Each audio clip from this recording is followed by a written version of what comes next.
Rain fell like shattered glass from the sky as Liana stood outside the wedding hall, drenched and trembling. Just 10 minutes ago, she was supposed to walk down the aisle in a designer gown, arm in arm with her fiancé, Daniel. Now she stood humiliated, abandoned, and broken. He'd run off with her best friend. No warning. No explanation, just a message: sorry, Liana. I love her. Liana stared at the crowds leaving the venue. Guests avoided her eyes.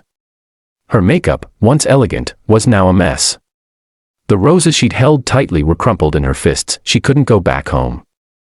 Not like this. In her blind agony, she wandered aimlessly down the sidewalk, heels clicking on the wet pavement. Somewhere between the sobs and thunder, she heard a soft cough. "Miss," a raspy voice asked. She turned sharply. A man sat against the alley wall, cloaked in ragged clothes, his beard untrimmed, a cap pulled low over his eyes. A beggar. Just another forgotten soul in the city, but his voice wasn't harsh.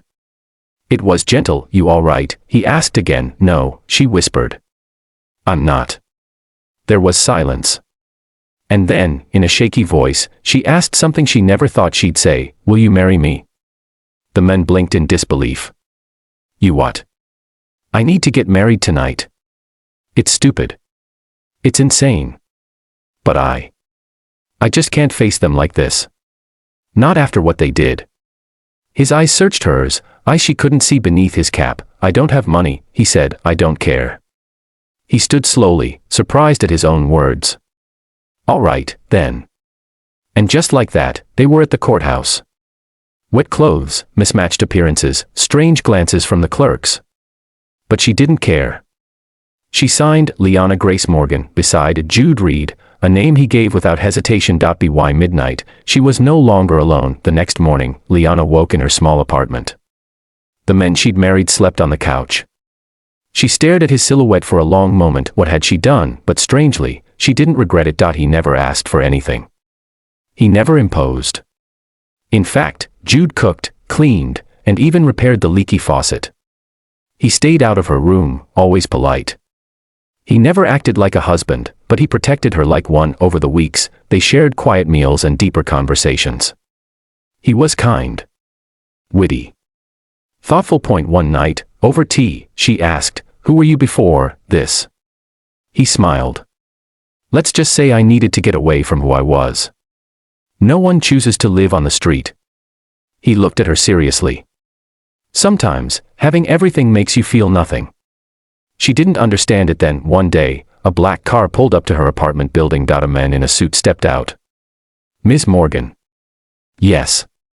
I'm Mr. Jude Reed's assistant. He's ready to return now." She blinked. "Return?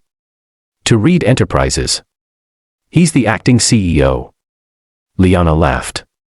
"I think you have the wrong person." But then Jude stepped out of the building behind her. Clean-shaven, dressed in a tailored suit, the same soft eyes, but a completely different man. "I was going to tell you," he said softly, "you lied to me. I never said I wasn't who I am. I just didn't want to be treated differently." She stared at him in shock. "You were the billionaire?" He nodded. "Yes.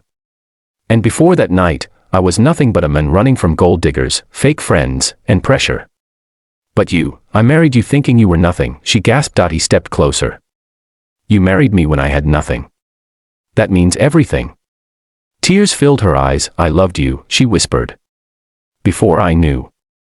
"And I still love you now," he replied. She looked into his eyes, trying to see the man from the alley, the one who saved her not with money, but with quiet companionship, and there he was, Jude Reed, the billionaire who once slept on the streets to find himself, and the man she accidentally married in heartbreak. And in that moment, Liana finally realized some mistakes are actually destiny in disguise.